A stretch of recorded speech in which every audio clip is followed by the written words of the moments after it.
Hi, everybody. Welcome to a New Frontiers in Functional Medicine, where we are interviewing the best minds in functional medicine and beyond. And of course, today is no exception. I am really excited to be talking with the Chief Medical Officer at Timeline. These are the guys that are doing the incredible science um, behind, as well as the launch of Urolithin A. And you're going to learn all about Urolithin A and why you need to, as clinicians or just as savvy consumers, need to be really thinking about this important compound. But before we jump into that, let me tell you a little bit about Dr. Anurag Singh. So he is the Chief Medical Officer at Timeline. They're launching Urolithin A. They're also doing skincare products, which I have to say, just selfishly, I would love to hear about. And these are targeting improvements specifically in mitochondrial and cellular health. Dr. Singh has an MD in internal medicine and a PhD in immunology. His experience includes work at top consumer health companies like Nestle and Nestle Health Science, also startup companies, Amazentis and Timeline included. He's authored more than 40 articles for top science journals. He's been awarded over 15 patents. He's designed and led over 50 randomized clinical trials. His research over the past decade across multiple clinical trials on the postbiotic Urolithin A and its benefits has led to the launch of multiple consumer products. Dr. Singh, welcome to New Frontiers.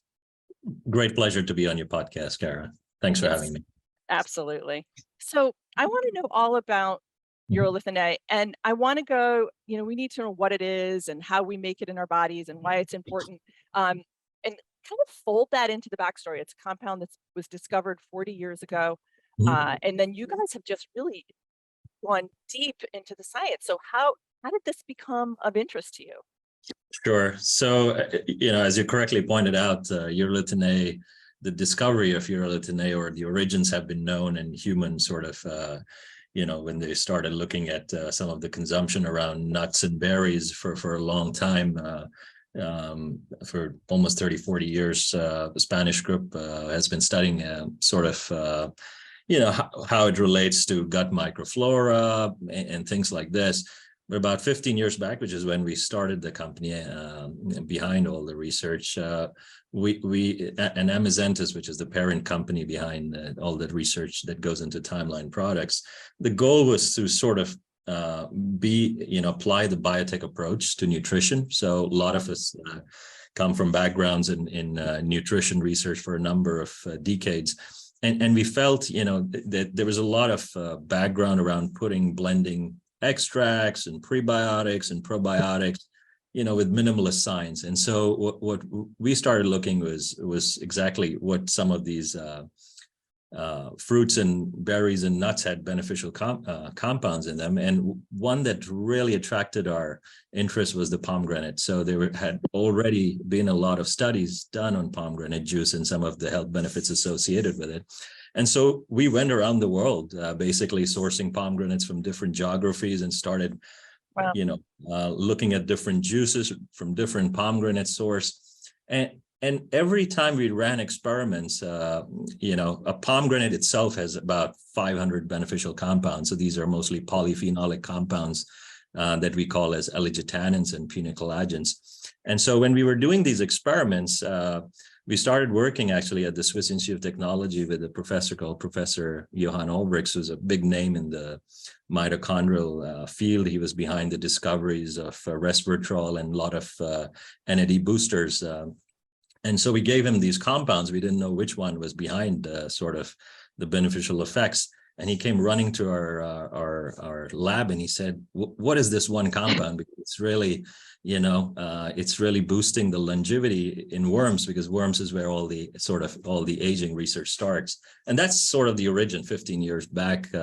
We were mostly interested in the polyphenols early on, as I mentioned, the alligitannins and the punicalagins.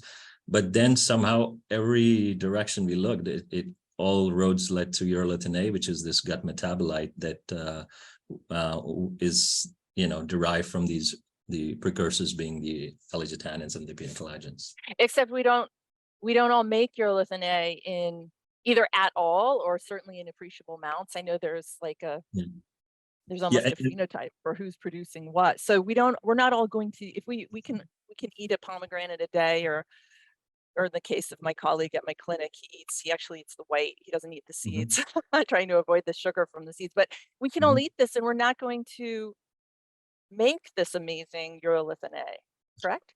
Yes, and absolutely correct. And so we have done a number of studies, different populations in France and Canada, in the US, and obviously the percentages differ depending on, probably people in France and Italy are eating more fibers and berries and nuts and falling close to the Mediterranean diet. So we see about 30-40%. In the US and other North American countries like Canada, we see very low percentage. We see even like 10-15% people who have the ability, and it's very variable. And Mm, and I'm also one of them. So I grew up in India, where antibiotic use is very common. So I'm guessing growing up, I was given so much antibiotics that all my gut microbiome, basically the wow. beneficial side, just went away. So I can actually drink 6 glasses of juice and my body won't make even an iota of this compound. So I actually need to supplement it. Yeah, that's so fascinating to me. So that could be one of the causes, exposure to antibiotics, which is obviously, heavy in the States and in Canada, but also the diet. So just, generations of exposure to sort Yeah. of a Mediterranean type diet would Yeah. yield production of the bugs that could actually make it. But even there, you're still not seeing the majority of them. I think you said. Yeah, so we have actually taken a deep dive. We have actually taken people who produce very high, like when I say high, almost equivalent to what a dietary supplementation would get you. And this is about less than 5% of the people. And then we have those, if you actually gave them the right diet. So if you actually gave them the fruits and juice, the pomegranate juice, the precursors, and you expose them for a while, their bodies will start producing it. So they have the gut microbiome. It's just that they're not eating right, probably regularly. So that is about 30-40%. But even the Okay. variability of response, so some will Yes. make it, what I call as sub therapeutic or sub health benefit range, where you're not going Yeah. to get any beneficial effects. And then there are those people who you can give lots of fruits and nuts, but their bodies will never convert. And the answer is really the gut microbiome. And we've looked at the gut microbiome of these different phenotypes. And the answer is, the richer and the more diverse the gut microbiome, the better chance you have to make this molecule. Um, so coming from a sort of whole foods, I'm a proponent, obviously, of a whole foods diet, functional lens. Clearly, we want to move everybody onto this Mhm. rich diet, but then also respect that we may never make therapeutic amounts. So there's a place for supplementation. I know that my listeners are wondering whether or not you've been able to nail down the Mhm. specific microbes that produce, that Sure. act on the alligin and produce urolithin A. It was certainly a project that I co-led internally, a long and torturous project. The answer is we are no close than we were before, let's say 5 years back in our research life cycle. And the answer is primarily no, we are not close, because the gut microbiome is a very complex ecosystem. And so it would be that we would think, oh, we have the answer with one particular gut species. The next time we would repeat the experiment, another species would become the dominant species. And so I think it's really Interesting. the whole ecosystem. And there may be certain, we do what is called as gut microbiome sequencing of the people who are really, high producers. We do see certain beneficial sort of gut microbiome profiles, like high in Akkermansia. These people have a lot of high Akkermansia. Now, it may be because Interesting. they're eating a lot of good fiber and they're eating the right foods and nuts, which is why now the gut microbiome is sort of evolved to producing urolithin A. So now, is Akkermansia the key strain needed to convert? We don't have an answer yet. Isn't that fascinating? Yeah, acromancia shows up everywhere. It's just something that, you want in robust quantities. Yeah. God, that's interesting. Okay, I was going to try to pin you down to see if you had anything like. Okay, yeah, I'm not even going to go there. I know that you've spent a lot of energy trying to identify it, but it's a whole nice, rich collection of microbes. We see Akkermansia present in abundance in, Mhm. healthy centenarians, and, just it's probably associated with a robust microbiome, but also a lifestyle, commensurate to enabling that. And Okay. there's no reason to believe that if you continued following a healthy lifestyle, that you could recondition your gut microbiome back to, how it should have been. I'm sure you can achieve that. It's really a question of would you still get enough of the, the phytonutrients that a lot of these gut Yes. microbiome species are making, what we will call it, and we will discuss that as postbiotics. Right. In therapeutic amounts and enough to actually yield a difference. And this is where, what you guys have done with Urolithin A and, making this bioidentical postbiotic product. Mhm. So I want to start to talk about it. And, Mhm. I know there's been a lot of clinical research in muscle health. But there's other urolithins. Any comments on those? Urolithin B, or, I know that you guys lighted on Urolithin A as the powerful player, but I'm just curious about the other family of Yeah, urolithins. And so there are four major families: Urolithin A, B, C, D, and we have studied all of them. In fact, back to our first paper in Nature Medicine, we actually phenotyped all of them, and Urolithin A basically had the best effects. Not saying that other urolithins didn't have smaller effects in those. And we chose to move forward because even in our studies where we actually did these sort of gut microbiome analysis and trying to look at the percentage of people who make it, turns out that really Urolithin A is the major phenotype. So a lot of folks actually, if they were to make urolithins, they would make Urolithin A. And oh, so that interesting. makes sense from a sort of first trying to develop all the research behind on Urolithin A, albeit there's a lot of emerging research on Urolithin B, which is the other main phenotype associated, found commonly in humans.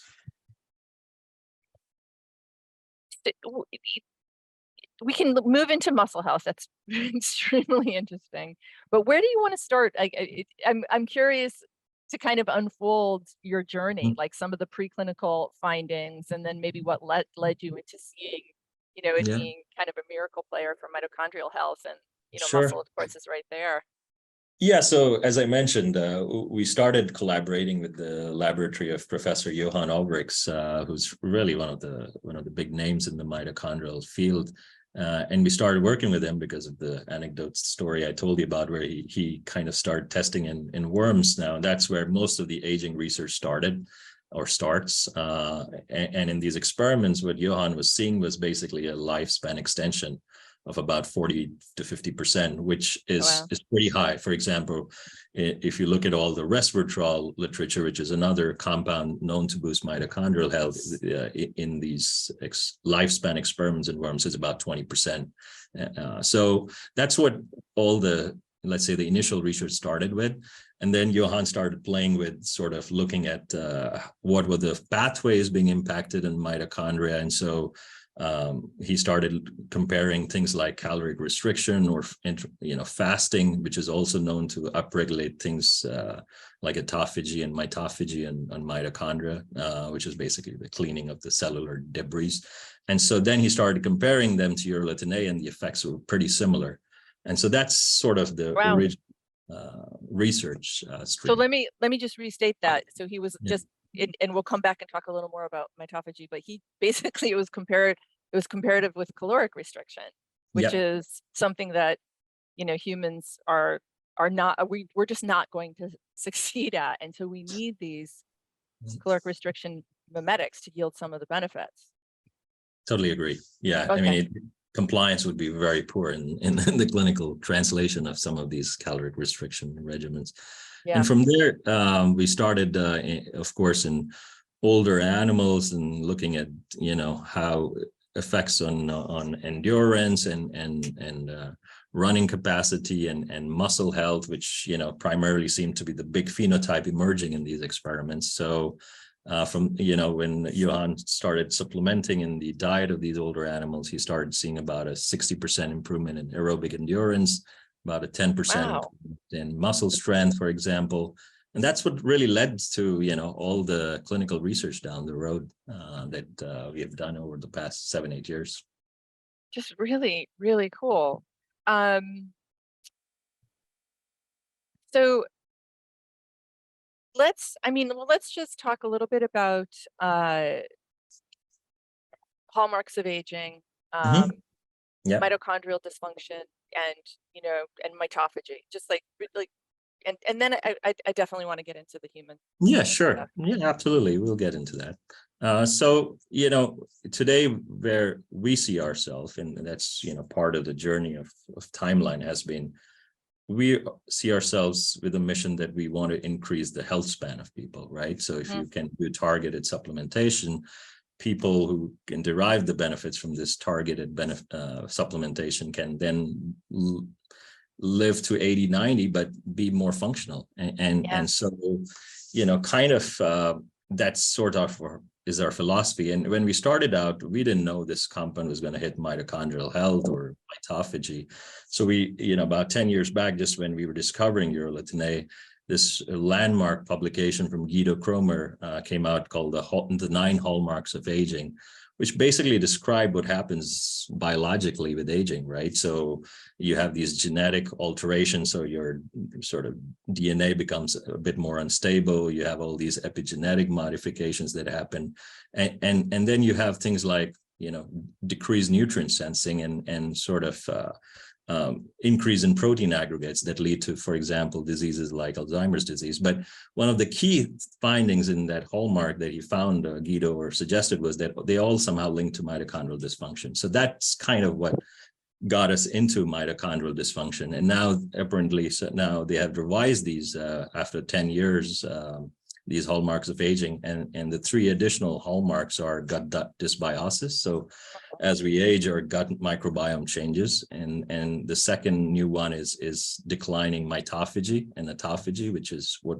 really we're going to talk about during the rest of the podcast. And then the third is chronic inflammation. So somehow all these, the mitochondria seems to be the central pillar that connects all these different hallmarks of aging.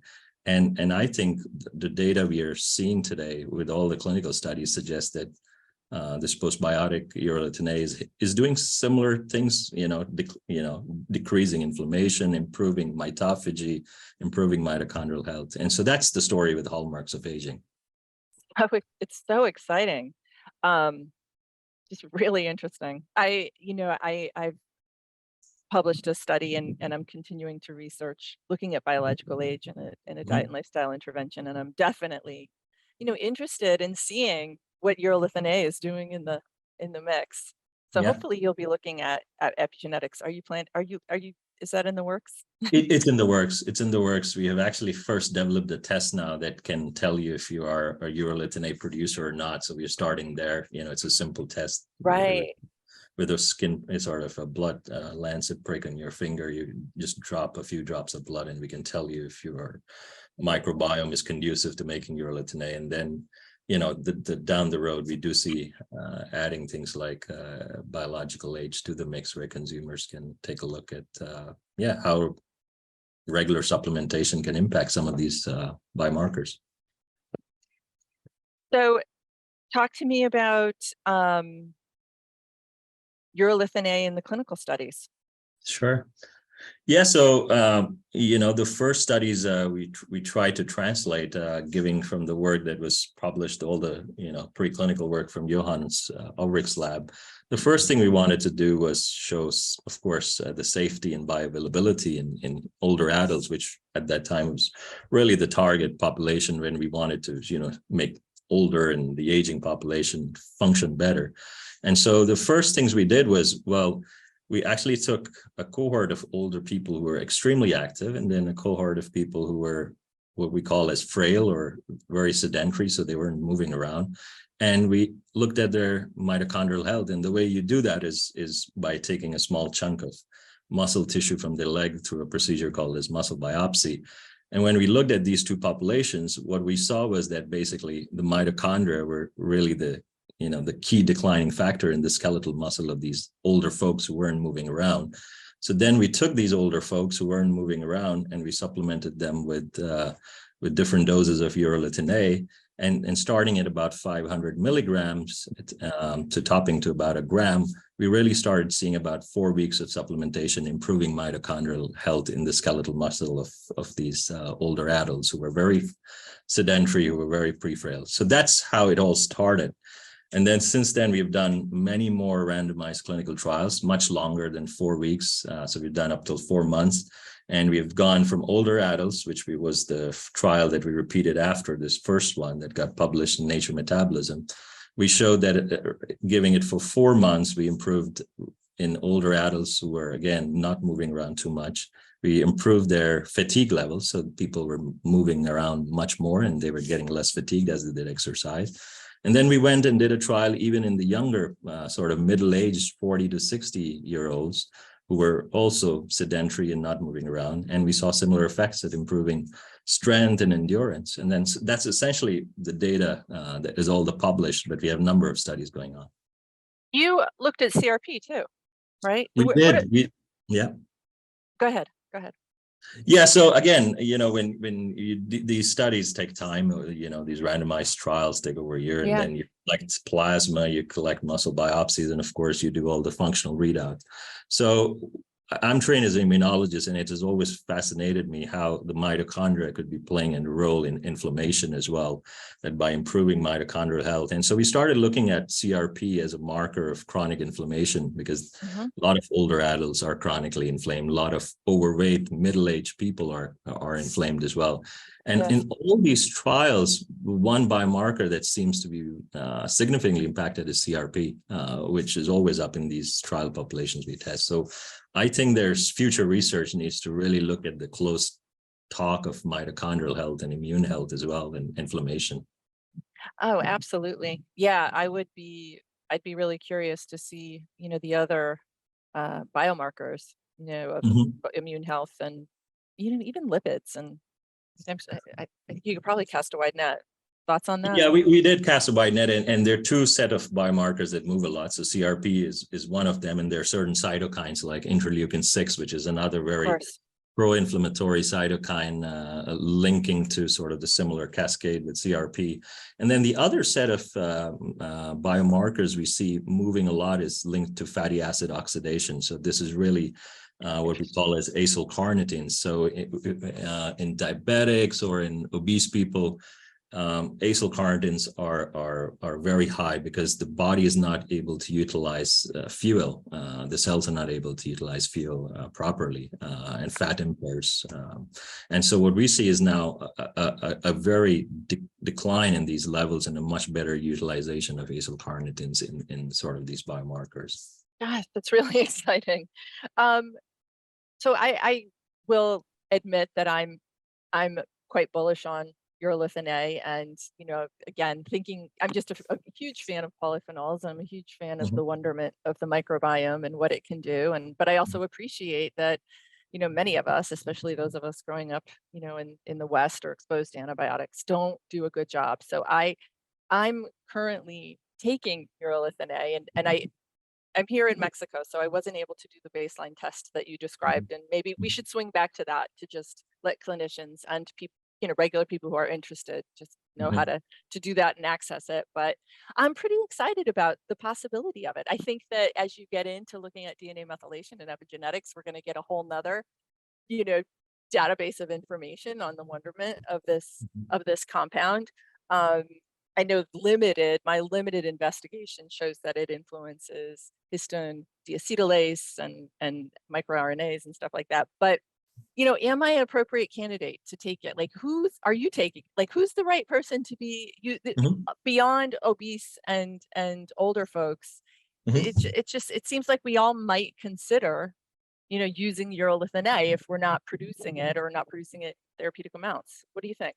Yeah, sure. Well, I'm taking it. I'm a mid-40-year,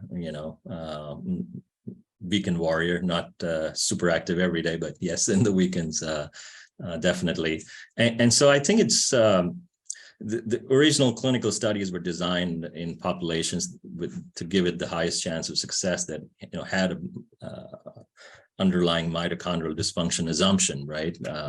Now, since our launch, what we see is that even top athletes are on it. A lot of people who are amateur athletes or weekend warriors, just like I described myself, they are on it, and they swear by it because it it hits on things like, as I mentioned, with exercise, CRP goes up. So, and mitochondria also get damaged with the regular exercise. And so that's a very emerging stream of research that we are actually also pursuing in elite athletes, trying to show that muscle recovery is better. And so things like creatine kinase could be blunted, and or muscle damage could be blunted.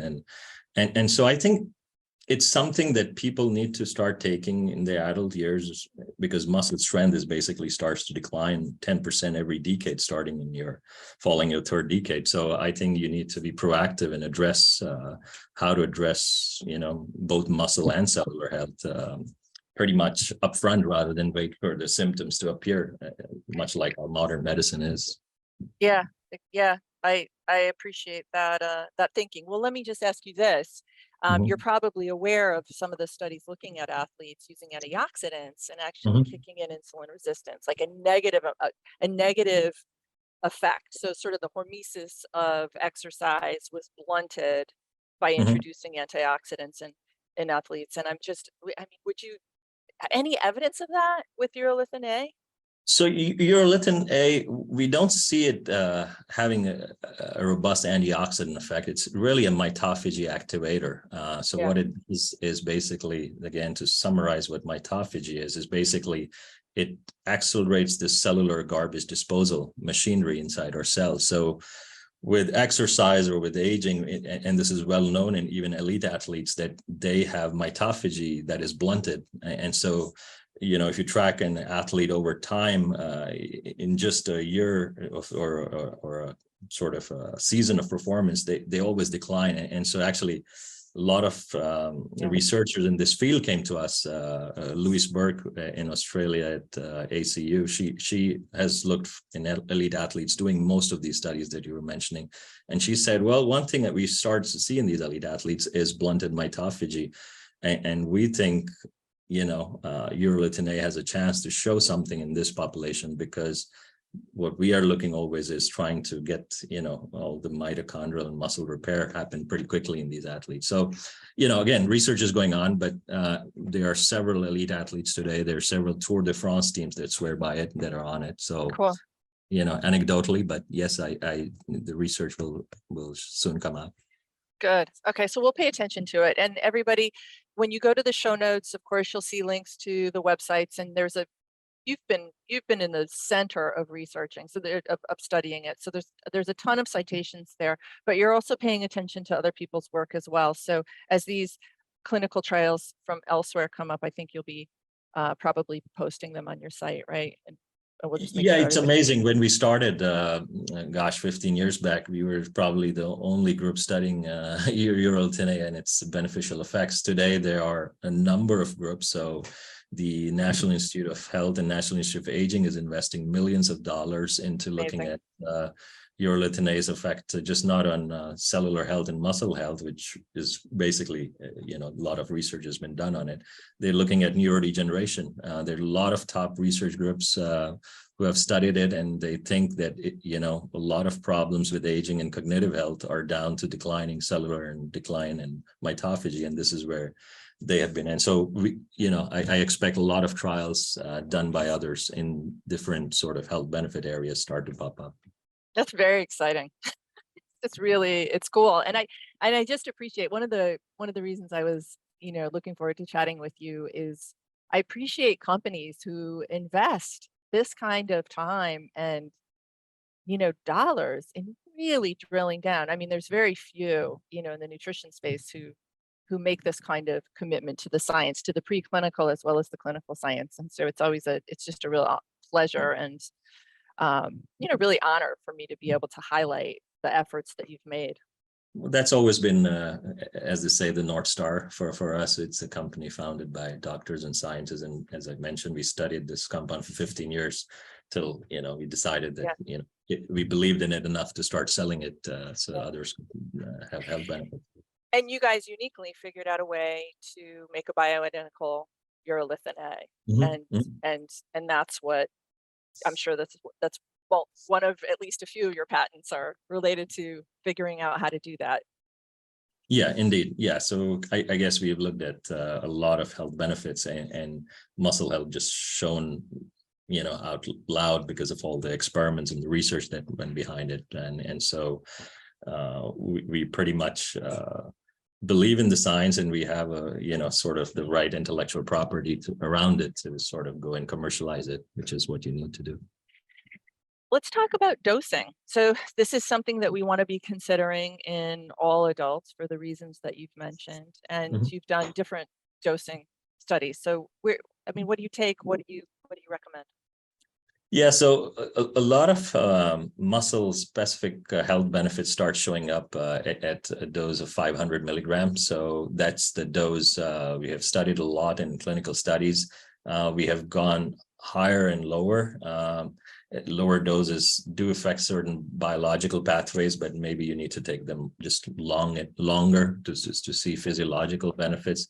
The dose that I think has the best clinical data is a gram of Urolithin A. And this is where we start seeing even things like VO2 max, which improved by 10%, which is, basically, if you look at all the clinical studies on muscle and physical performance, it's equivalent to about 4 to 6 months of regular exercise, you would get 10% increases. So that's the dose that excites me personally a lot, and I take it. But you can get a lot of health benefits on strength and other measures, such as improved cellular health with 500 milligrams. Very exciting. Any side effects that you've come across? So we have done, about 1,000 participants in our clinical studies, and now thousands of customers. I think there's no Noel, if you, for your consumers, there's no upper limit of adverse effects, and our dossier of safety was studied even by the FDA, and they agreed with it that you can take it at even much higher doses than we are taking. It's just that if you go even higher than a gram, you saturate the bioavailability, so you can just keep going and expecting higher and higher, as the body has ways to absorb different nutrients. And so this is a natural compound that has been around, evolutionary, produced in our bodies, and so that's what makes it so safe. We haven't really seen any side effects that link directly to the product so far. Good. Yeah, that makes sense to me. And it's nice to know that you've identified an upper limit where you saturate, and so there's no, some is good, more is even better. Kind of, there would be no utility in taking more. Yeah. Um, you've talked about some of the other studies going on. Anything to add to that? Other human studies that we want to be paying attention to? Yeah, so that we have a few ongoing studies. So one that is just wrapping up, as I mentioned, is the study with elite athletes and looking at muscle recovery. Should be out this year. We've just launched another study with Professor Stuart Phillips at McMaster, who's done basically a lot of high protein and anabolic resistance with aging research, and he believes that problem often seen with high protein supplementation with aging is that the body cellular machinery is not able to take in the excess protein. And so he thinks by improving the bioenergetics, you can basically amplify the effects of high protein supplementation. So that's a study ongoing. Wow. in sort of an immobilized population, where you put a knee brace in healthy people, and their muscle starts to waste, and then you supplement with high protein and Urolithin A, and you see the impact on muscle recovery. And then we have a very growing axis of research on immune health and skin health. So these are the two other research areas we have. Immune health, mostly research done by academics who came to us, showing that they were boosting the stemness of immune cells. So typically in cancer patients going chemo radio, the immune system basically goes to zero after a neoadjuvant therapy. So how fast the immune system can reseed basically dictates a lot of outcomes post-cancer recovery. And so they showed us this data, which we are now translating, that taking Urolithin A post-cancer can accelerate immune health, mostly by boosting mitochondrial health. And then the skin aging is basically topical application, and a lot of research is ongoing on that, how it can delay, in addition, that mitochondria play a key role in skin aging, and by acting on that, you can boost things like lowering wrinkles, etc. Huh. Is that a commercially available product? I'm like a It skincare was junkie, commercially but launched just this week, so this is, oh, really? I mean, yeah, we're writing the publications up, so hopefully you'll see them out pretty soon. But we spent a good part of the last couple of years looking at the effects on skin, and the effects are similar to muscle. You Interesting. upregulate mitophagy in aged skin cells. You lower inflammation, and that results in basically an impact on both intrinsic and extrinsic skin aging. So yeah, these products are launched on our website just this week.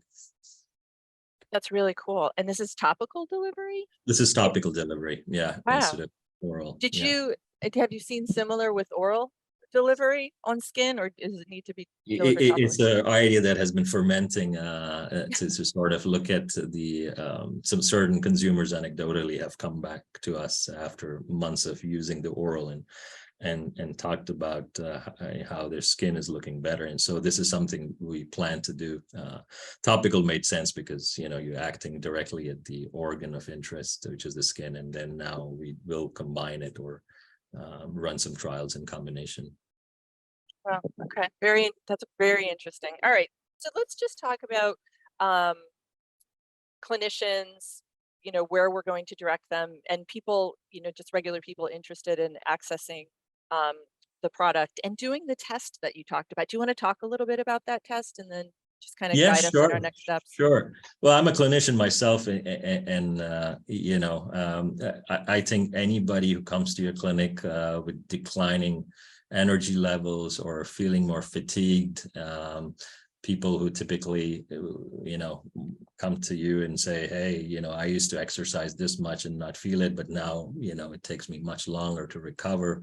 I think those are perfect candidates in sort of the clinical realm. Of course, older adults with functional impairments and sort of overweight, sedentary population, again, fits the bill. The test is a great tool to know whether sort of in the practice and functional practice area, whether you need to, and the dosing you need to supplement it, because you could titre even the dosing based on the levels that you get from the diet. So we've invented a test. It came from the experience I talked about when I saw that my body wasn't making. After drinking 6 glasses of pomegranate juice, I said, hey, let's invent a test. And so it's a very simple test. A test is basically a sort of health kit that you get. It's still in sort of prototype trialing. It's in part of a clinical study. Comes with what we call as a dry blood spot filter card. So you basically prick your finger, put a few drops of blood as a first part of the test. And you can drink also a glass of pomegranate juice before that to just make sure you're giving yourself the best chance to see, if your body will convert, or you can do it in real life, just if you think you're eating already good, diet. And so that's your baseline setup. And then the kit comes with 1 serving of our product that gives you 500 milligrams of Urolithin A or Mitopure. And then you do the same. You again do a second blood sort of prick test with the spot, and you send it to our lab, and you will get a very nice report showing you the baseline levels or with the juice versus after taking the supplementation. So I think it's a cool test to sort of implement in the clinic, where doctors can already see, which individual absolutely needs the supplementation. And then, if you're making a little bit of it, then start off at 500 dose. If your body is not making anything, then, and you are severely sort of functionally impaired, then you maybe want to start at a higher dose. With the upper limit being 1,000, no benefit Yeah, over so that. far. Yeah. So we've started 2 Okay, gram and so we far. haven't seen, yeah. Peds, are we any indication in kids for this? No, we haven't studied it in peds yet. Okay. We have done some work in lactating mothers, just to see if it crosses the into the breast milk, and it does. And we do see, again, similar, like 30% mothers can convert, and that can be detected in the breast milk of of them. So that means that offspring is being exposed to it, but we haven't done any safety work or any efficacy Sure. work in the pediatric population. Well, lots of research to come, but it sounds like the scientific community is paying attention. It's It's bringing a uh, lot of attention. Yeah, this last year there were over 100 publications on Urolithin A, and incredible. when it started out there was zero. So yeah, it's growing. Well, Dr. Singh, it was really great to talk to you. Let me just give you a minute if there's anything else that you want to add. Well, I think the way I see, and it's not because I was involved with the discovery and the research. I see, good health as three pillars. One being exercise. You have to exercise regularly to sort of improve your mitochondrial health, and that's well known. The second pillar is good nutrition, good diet, right? And so you need to be taking your fruits and nuts and getting enough fiber to give your gut microbiome sort of the chance to derive the phytonutrients. But I think more and more that the third pillar that will really support these first two pillars of good exercise and good diet is adding certain phytoactives and phytonutrients that will boost your cellular health, and that will have long-term implications on how functional you will be when you're 80, 85. So that's where I think our story and the story with Urolithin A really fits very nicely. I love it. Yes. Lots of papers, lots of goodies in our show notes, folks. I know there's actually a deal that Timeline is making available to clinicians listening to this show, to people listening to this show. Everything will be packed into the show notes. And then we'll link over to the research, to Timeline website, to it, and the product name is Mitopure, this Urolithin A, so that just head over to the site and you'll find everything that you're looking for, everything that we've discussed today. Dr. Singh, it's just really been a pleasure to talk to you. I look forward to talking to you again as this science, emerges. I'm sure at the end of 2023, there's going to be a whole lot more. Sure. No, same here. It was a pleasure talking to you, Kara, and I look forward, to talking about the future research.